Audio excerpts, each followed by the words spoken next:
Hi all, this is RJ Hiba here. Hope you're all doing well. Now life is all about lessons, and the more you learn, the more you accomplish for sure.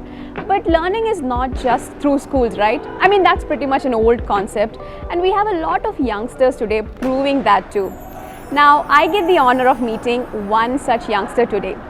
Now this place might look a little familiar to you all, right? I mean, it's a cricket practice, kind of a camp sort of a place it is. And yes, I'm going to meet a cricket champ today. He's known as Shane Warne in making, and you know what? At such young age, he's accomplished a lot. Now you'll be curious to know who it is. Keep watching and you'll surely know.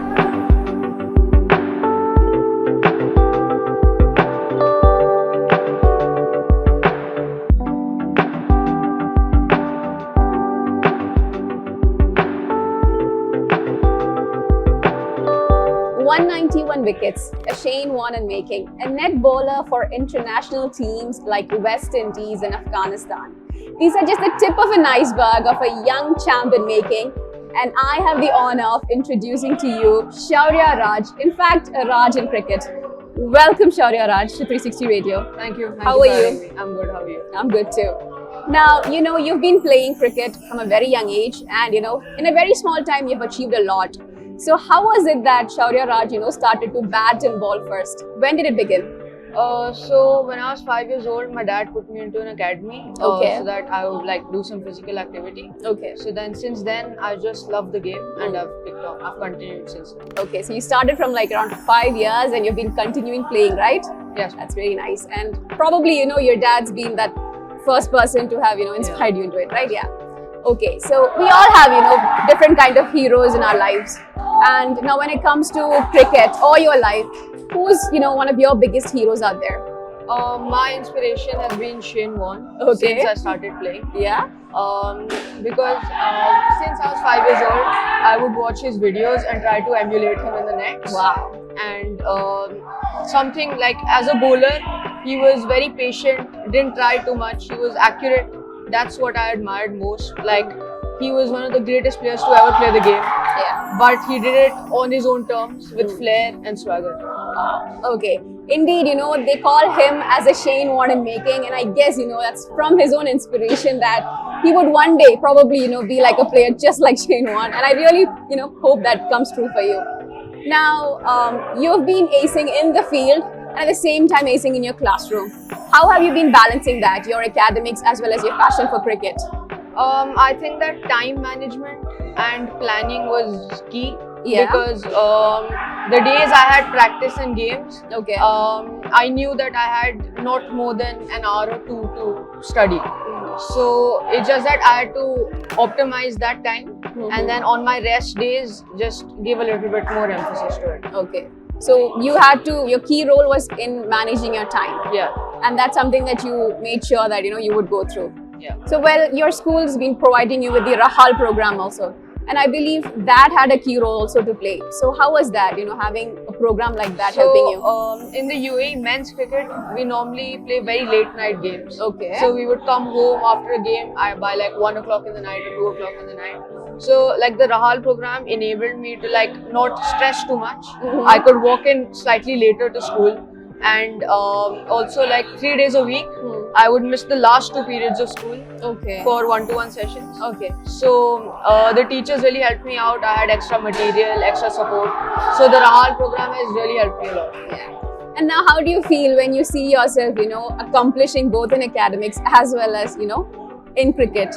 Yeah, I feel very happy, and it's just that when you trust the process, things happen. I just followed the plan and it.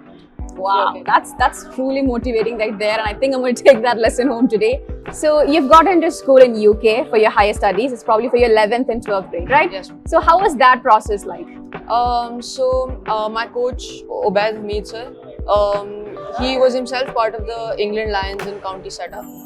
So he basically had a vision for me, and he's the one that shortlisted 2 schools, Millfield School and Taunton School for me. So the process was very lengthy. I had to go through almost 4 interviews. I had to give about 7 exams. Okay. And there were cricket trials as well. So this was for the admission? For the admission. Okay. And so in the school, like our school supported me a lot because during the mocks I had to give these interviews, and also Kambata ma'am, our principal, she enabled me to give these exams in school. Okay. So that was a big help. So finally I got a sports scholarship at both the schools, but I decided to go to Taunton School. Okay. Because they have very good coaching staff. Mr. Marcus Treskothick, former England captain, is the director of cricket. Okay. And Mr. Pete Sanderson is a very experienced coach. Wow. He's worked with counties very closely. So it's been very good. So you're really looking forward to going there. And recently when I went over there, I applied for a sponsorship. Okay. I've recently got sponsored by M&H Cricket. Okay, fine. So it's a junior scholarship program, 50%. So you'll also be doing your schooling along with that, right? Yeah, in Taunton School. In Taunton School. Okay, fine. Now, do you see yourself, choosing a career path in cricket, or do you have some other plans? For me, it has to be cricket. I Okay. don't see myself doing anything You else. don't see yourself doing anything. So, if you're looking, into academia, what's your favorite subject or something? My favorite subject would be economics or business. Wow, that's nice. That's nice. Okay, now, what's one dream that you see every day that you will be achieving? Playing cricket at the highest level. I'm giving it my all. Like, I'm trying to maximize this break I have before going to the UK. Like, normally I would get up at 4:30 a.m. I'd go to bowl to ex-Ranji Trophy players like Rahul Chopra.